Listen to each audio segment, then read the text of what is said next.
Assalamualaikum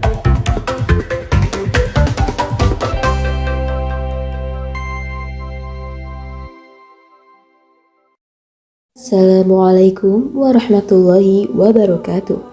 Alhamdulillahi rabbil alamin. Assalatu wassalamu ala asrafil anbiya'i wal mursalin wa ala alihi wa sahbihi ajma'in, amma ba'du. Halo sobat akhwat dan ikhwan semua. Di video ini kita akan membahas mengenai siapakah orang yang paling dicintai oleh Allah Subhanahu wa taala. Ini dia 5 amalan yang membuat kita dapat dicintai oleh Allah Subhanahu wa taala. Yang pertama, mempermudah urusan orang lain. Amalan pertama yang disukai oleh Allah Subhanahu wa taala ialah mempermudah urusan orang lain. Karena amalan ini adalah salah satu contoh dari sikap hablum minan nas. Pada suatu hadis riwayat At-Tabrani mengatakan, manusia yang paling dicintai oleh Allah adalah yang paling bermanfaat untuk manusia, dan amalan yang paling dicintai oleh Allah adalah kegembiraan yang engkau masukkan ke hati seorang mukmin, atau engkau hilangkan salah satu kesusahannya, atau engkau membayarkan hutangnya, atau engkau hilangkan kelaparannya. Dan aku berjalan bersama saudaraku untuk memenuhi kebutuhannya, itu lebih aku cintai daripada beriktikaf di Masjid Nabawi selama sebulan lamanya. Dan siapa yang menahan marahnya, maka Allah akan tutupi auratnya. Barang siapa yang menahan marahnya padahal ia bisa menumpahkannya, maka Allah akan penuhi hatinya dengan keridhaan di hari kiamat.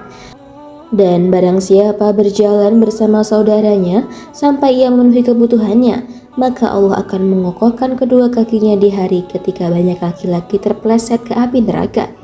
Hadis riwayat At-Tabrani 6-139 yang disahihkan oleh Al-Albani dalam silsilah As-Sahihah. Yang kedua, berbakti kepada orang tua. Amal berikutnya yang dicintai oleh Allah Subhanahu wa taala yakni berbakti kepada kedua orang tua, baik saat mereka masih hidup maupun setelah mereka wafat. Selama orang tua masih hidup, maka berbaktilah dan memuliakannya tanpa menyakiti hati mereka. Allah Subhanahu wa taala telah berfirman pada Quran surah Al-Isra ayat 23-24 yang artinya, dan Tuhanmu telah memerintahkan supaya kamu jangan menyembah selain Dia, dan hendaklah kamu berbuat baik pada ibu bapakmu dengan sebaik-baiknya.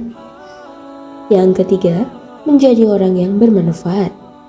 Rasulullah SAW telah bersabda, tangan di atas lebih baik daripada tangan yang di bawah. Hadis riwayat Bukhari nomor 1429 dan Muslim nomor 1033. Nabi Muhammad SAW itu mengajarkan kepada para umatnya agar mempunyai jiwa yang senang untuk memberikan manfaat dan gak bersandar dan selalu bergantung pada orang lain. Seorang mukmin yang baik itu akan selalu punya pemikiran agar hidupnya berguna bagi banyak orang. Pada riwayat Imam At-Tirmizi, Rasulullah SAW bersabda, barang siapa yang menghilangkan salah satu kesulitan seorang mukmin, maka Allah kelak akan hilangkan salah satu kesulitannya pada hari kiamat. Yang keempat, sholat tepat waktu. Sobat akhwat dan ikhwat, sholat itu adalah tiang agama dalam Islam. Bahkan saat di akhirat nanti, sholat itu adalah amalan yang pertama kali akan dihisab atau dihitung. Dari Abdullah bin Amru, Nabi Muhammad SAW, bahwasanya suatu hari beliau itu pernah menyebutkan mengenai sholat seraya bersabda, barang siapa yang menjaganya, ia akan mempunyai cahaya, bukti dan keselamatan kelak di hari kiamat. Dan barang siapa yang tidak menjaganya, maka ia tidak mempunyai cahaya, bukti dan keselamatan pada hari kiamat.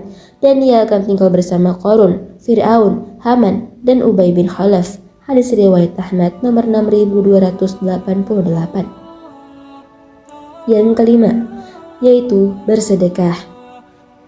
Allah Subhanahu wa taala telah berfirman pada Al-Qur'an surah Al-Hadid ayat 18 yang artinya, sesungguhnya orang-orang yang bersedekah baik laki-laki maupun perempuan dan meminjamkan kepada Allah pinjaman yang baik, niscaya akan dilipat gandakan ganjarannya kepada mereka, dan bagi mereka pahala yang banyak. Dalam bersedekah, kita tidak boleh menjadikannya sebagai hal yang memberatkan, Karena amalan bersedekah yang sangat dicintai oleh Allah ini itu tidak selalu melulu tentang harta.